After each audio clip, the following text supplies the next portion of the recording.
Yes, Item number please. 10, proclamation recognizing elder abuse awareness. Holly Williams, Commissioner, Board of County Commissioners. I move the following proclamation. Proclamation recognizing June 15th as Elder Abuse Awareness Day. Whereas June 15th has been designated as World Elder Abuse Awareness Day to shine a light on the problems of physical, emotional, and financial abuse of elders. And whereas the El Paso County Board of County Commissioners, the Department of Human Services, and our community partners recognize that senior citizens are valued members of our society. And whereas abuse, neglect, and exploitation inflicted on vulnerable senior citizens is an ever-increasing problem that crosses all socioeconomic boundaries. And whereas combating mistreatment of senior citizens will improve the quality of life for all senior citizens in El Paso County and will allow them to live as independently as possible and contribute to the life and vibrancy of our county. And whereas it is with great appreciation to community partners for their contributions in preventing abuse, neglect, and exploitation before it happens by developing community-based prevention, awareness, education, and training programs. Now, therefore, the Board of County Commissioners of El Paso County, Colorado, hereby proclaims June 15th, 2022 as Elder Abuse Awareness Day in El Paso County and urges all El Paso County citizens to join in recognizing and celebrating the many and varied contributions and accomplishments of our senior citizens on this day and throughout the month of June. Done this 14th day of June 2022 at Colorado Springs, Colorado. The Board of County Commissioners of El Paso County, Colorado.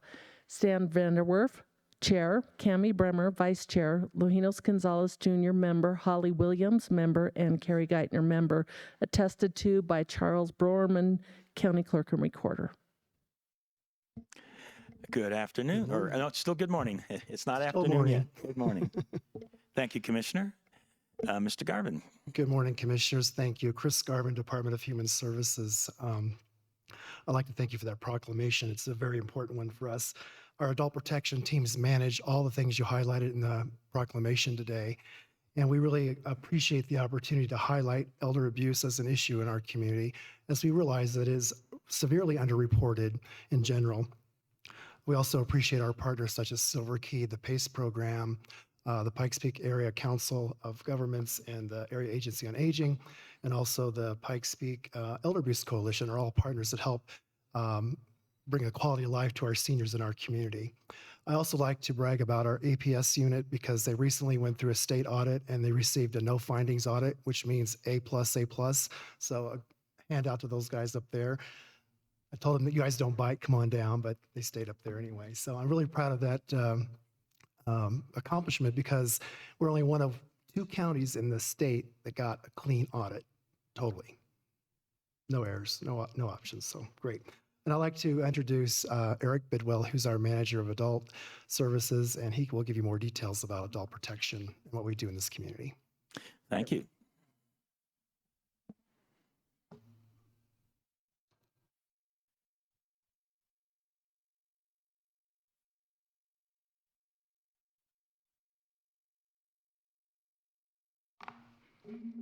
Good morning. First, I want to thank the board and the commissioners for the county leadership and your ongoing commitment to what we do to protect and assist at-risk adults in the community.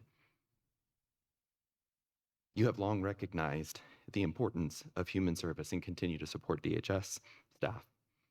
I can think of a specific example in the community a few months ago where one of you assisted us in a community meeting where we were relaying how we operate and what we do and supported us and assisted us through that. In 2021, there were about 3,300 reports to our office related to protective services for adults. This is down from nearly 4,000 in 2019, the year before the pandemic. Although the critical work of adult protection has continued throughout the pandemic, we know that it had an impact on these individuals. The unfortunate truth is that this group of individuals are often isolated on a regular basis. The pandemic itself only served to further isolate those same individuals, either through themselves being concerned about their well-being and their health and therefore isolating, or their well-being, their well-intended family members or community not wanting to spread the illness to them, a population group that is already at high risk. What we believe that this resulted in is an even further isolated group of individuals, family members and friends, providers that used to come out daily or weekly may often only come out monthly or even less. That then leads to where I might have noticed a decline in this individual. Now it's a longer period of time between when I'm noticing that. And so oftentimes that individual has declined much further than they would have before.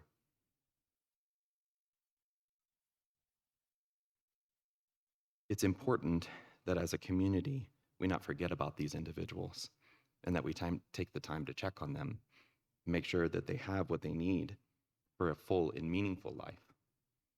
One of the hardest parts of working in the adult protection field as a caseworker is knowing that we have services and we have supports and we have things that could benefit these individuals, but running into something that was stated earlier where they don't want the assistance or they're maybe too proud to accept the assistance. If individuals that we're working with don't want the assistance that we have to offer, we can't force it on them. One of our guiding principles of APS is that adults have a right to self-determination. We take that extremely seriously as a fundamental principle.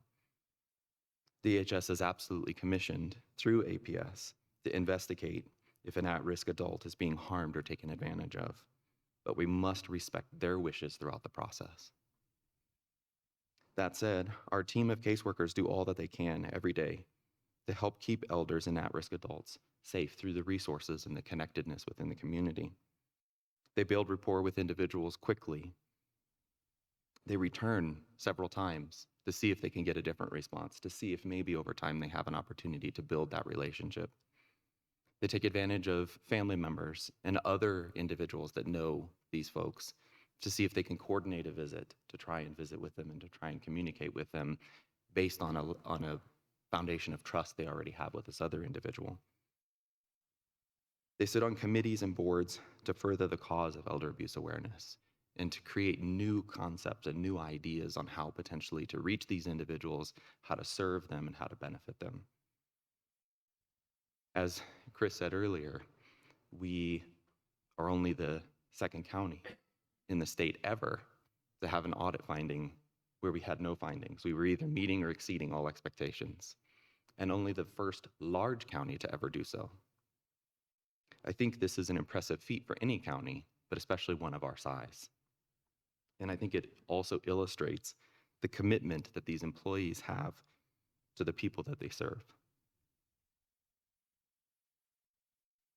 It is also important to mention that the Department of Human Services is only one of the many entities in our community that serve these people. These strong community partnerships between us and other agencies and all of the agencies that operate in this realm here in El Paso County in the Pikes Peak area, they help stretch the safety net a little bit further.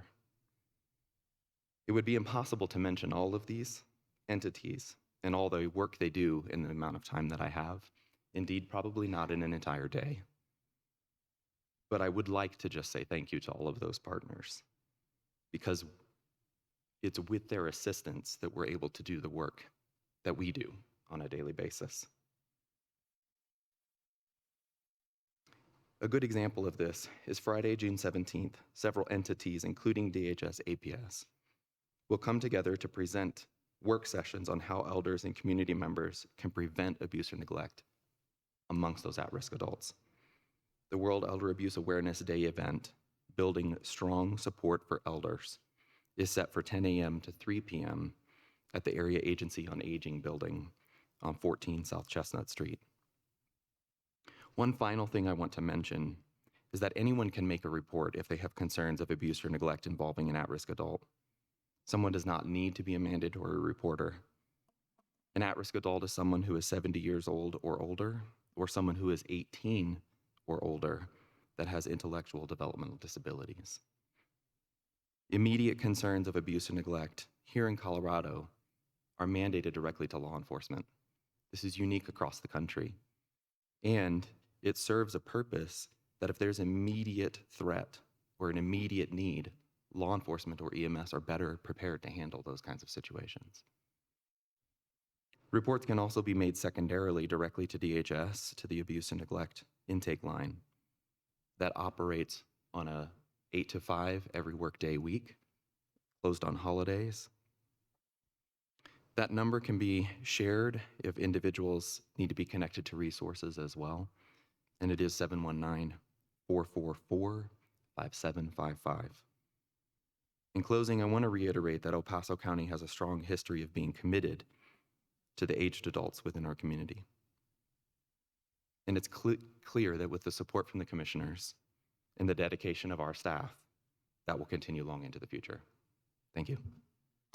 Thank you very much. Appreciate your comments. Now, I know you have some more folks up there, and I think you've asked them to come down. Is any of them willing to come down and share a story? Oh, look, we've got somebody that's willing to come down. That's awesome. This is Catherine Fuller. She's one of the supervisors in the Adult Protective Service area. Thank you.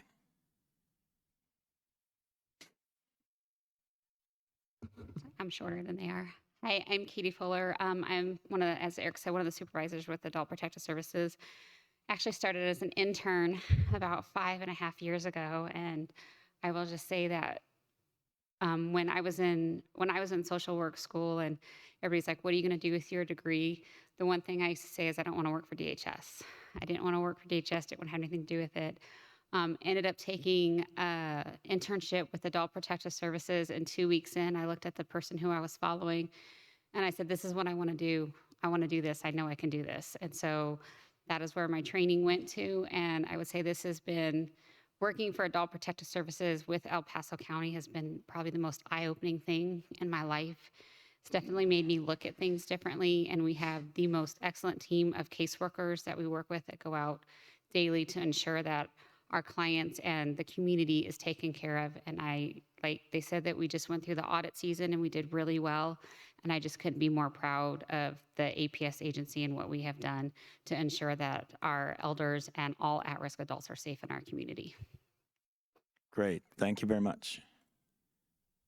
Katie's a great example of our internship program at DHS. We have 32 interns at DHS this year, so they'll help us fill our positions and give people the information they need to work for us. Because she said, she didn't want to work with DHS, but when she got here, she saw what a great agency we are. We are supportive and try to encourage our employees any way we can. Thank you. Thank you very much. All right. So let's bring this up to the dais and see if any of the commissioners have comments. And as always, our tradition, since Commissioner Williams read the proclamation, she will provide our closing comments. Commissioner Geithner? Thank you, Mr. Chair. Thank you so much for being here and waiting patiently this morning. It is very obvious that there is a lot of passion and care from everyone, even if they're a little shy up there. And I just truly want to thank you for taking on what is a difficult task. It is just everything that you had to say. You know, we can't force people, and respecting the dignity, all of those things are so important. I guess maybe a little known fact, I'm not even sure if my colleagues know that. When I started, I was a fundraiser for nonprofits for a time, and the first place that I worked was a hospice. And I was 19, I think, 20 maybe. And so as you can imagine, it was a very different thing to participate in. But it taught me a lot. It taught me a lot about human dignity. And it taught me a lot about the choices that people make, even when they're not our own, and how important it is to respect those. So when you said that to me, it really resonated with how important that is. It's easy to boil down human issues, right? And seem like they're simple, but they're not. They're complex, and people are complex, and thank goodness for that. But it's very very evident that you take all of those things into account and you treat folks as individuals. And so I want to say thank you for that. Thank you for bringing awareness to this very important thing. As you were talking about COVID and all of those kind of things and visiting folks, and it's a difficult time to figure out what is right. And I know that a lot of folks were struggling with how to do that for those folks. And at the same point, we know that they need those visits not only for their mental health and all of those things, but to check in, right? And just make sure things are going okay. Unfortunately, though, there are lots of folks that work in the industries. Nursing homes are not immune to those things. They suffer from the same things that most businesses do, being understaffed. And so you are always your family member's best advocate. And I appreciate you bringing that up. It reminded me, often someone will say something to me in my daily conversations that really sticks with me, and I seem to think about it and apply it to the situations that I come in contact with. So I have to say, someone made a statement to me yesterday. It's a quote from economist Thomas Sowell, which is, "There are no solutions, there are only trade-offs." And that's a little bit, makes you go, I'd like to look for solutions. But at the same point, as we're talking about COVID and we're talking about this is exactly what we're talking about is sometimes we're looking to do the best thing to keep someone safe, and there's a trade-off. And we have to really balance those and think about that. So I thank you for just the thoughtfulness as you guys approach all of this work. It was not planned for me to talk about the state audit and have you guys have the perfect audit over here. But what a great thing to mention. That is a major accomplishment, especially for a large county, and really grateful for the great work that you do on behalf of all of the folks that you serve, but also our taxpayers here. So thank you very much, and look forward to hearing more about all the different ways that we all can be involved in making sure that we are protecting folks. So thank you. Thank you, Commissioner. And my comments, first of all, I would like to thank the team, the supervisors, the caseworkers, the whole team in Adult Protective Services for the great work that you do, and often not thanked enough, but you stay on it because you're dedicated to the cause and you believe in the cause, and that is so, so important. Congratulations also, I'll just have to mention it, the clean audit. That's outstanding, the work that you all did there. And I'm sure everybody played a key role in getting there, and that is very important. And that clean audit represents, thank you. There we go, got some clapping going on. That represents your dedication to the cause, because when you have an outside review and they declare it to be a clean audit, it means you're doing the right thing. And that clean audit, it represents transparency. It says that there's been nothing wrong going on that they can find that would otherwise maybe be hidden from the public. So that's just really great. And I know that you work deeply with the Area Agency on Aging. I appreciate that. As the chair of PPACG, they've got great resources over there. And one of my favorites, but I'm sure you all use it, is the Yellow Book. A great resource.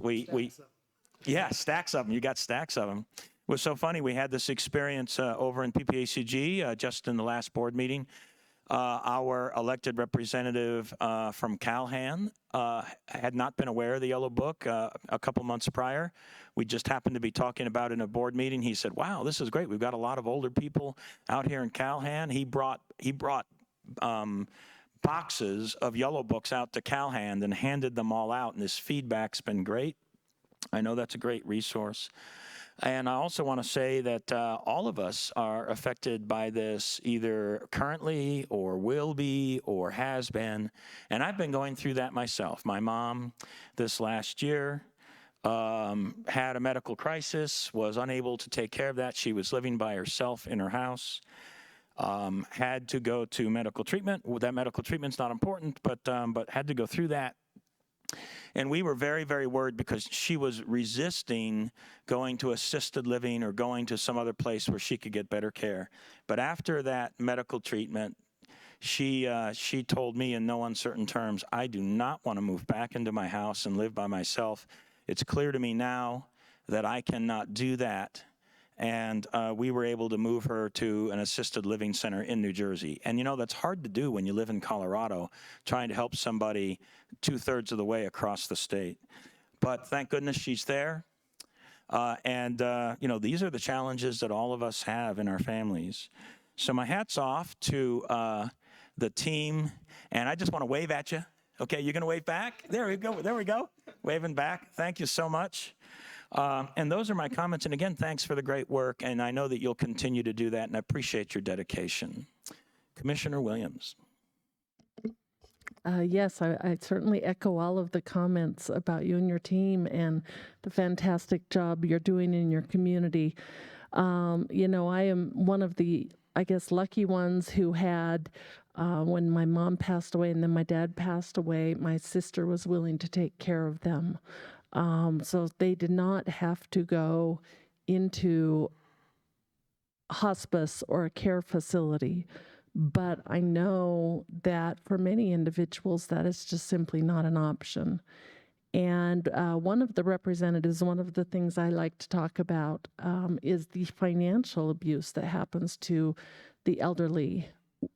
One of the first areas, and they have research on this from, especially in the district attorney's office, where we have an economic prosecution office.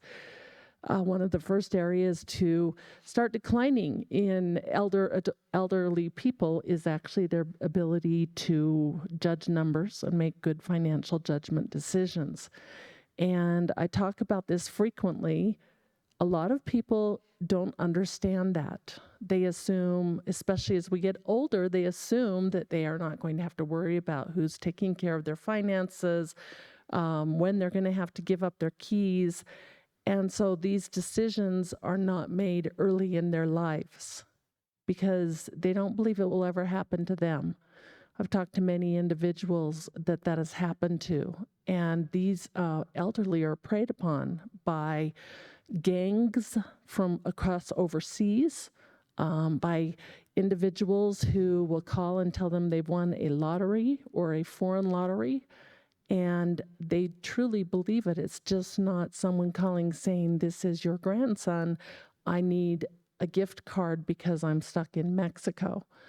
These are very, very important examples. Another example I have is when I talked to a friend, she took over her mom's finances and found out that any nonprofit and any political party that requested money, she would write a $25 check out to. These are very serious issues, and I would encourage anyone who could be listening to this that they need to sit down. If you are between your 40s and 60s and you have elderly parents, the sooner you sit down, the better, because they're very true stories. If you start talking to neighbors and friends, if they're willing to admit it, you will find out that it has happened to more people that you know. It breaks up families, it causes divorces, and it is very, very devastating when it happens in a family. And so that is the area I always like to bring out with Elder Abuse Awareness Day, is that this truly is something that happens. It's a war on our elderly. And I would encourage anyone who's listening to take the time to talk to their parents and speak with them about what they intend to do to protect their finances as they get older. There's nothing worse than turning a corner and finding out that you thought that your parents had prepared for the day when they needed hospice and they're having to go on Medicare instead, or having to go into hospice because children can't take care of them. And it's very draining for those children who do take care of them. So we also, just on this day, we should always take a time to celebrate our elders as well. So after the comments I made about financial abuse and elder abuse, this is a population that has so much to offer us today. The wisdom and the experience that they have learned over the years. My dad, in his history, talks about the day his father brought home the first light bulb for their house. That was in about the 1930s or 40s in their small town. He talks about the poverty they experienced. He talks about having to protect the cows in the small town he grew up in, because that was their food source. And a cow was worth an entire 6 months of a paycheck if they lost that cow. He talks about going through the Depression as well and having to frequently have potato soup and hoping his mom could find something to stick in there to make it taste better. And that was the best soup that they ever had every day. He was a very humble man. So please remember to respect your elders as well, and take a time this week to call your fathers and your mothers and enjoy your family. Thank you. Thank you. Great comments from all of the commissioners, and also appreciate the comments from those that testified on this proclamation. We do have one last piece of business, and that is to vote, and we do have a motion and a second, so let's proceed with that vote. And then after that vote, we'll do a brief recess. I assume you would like a photograph and so forth. Okay, great. Oh, if we didn't get a second, we have a motion, and let's just confirm that we have a second. I will second. Okay, thank you. I appreciate that. I thought we did that, but let's just make sure it's accurate. We have a motion and a second now, for sure. And let's proceed with the vote. So Commissioner Williams? Aye. Commissioner Geithner? Aye. And the chair votes aye. That passes 3-0 with Commissioners Bremer and Gonzalez excused. And let's go ahead and take a brief recess for a photo, and I hope everybody will come down for that.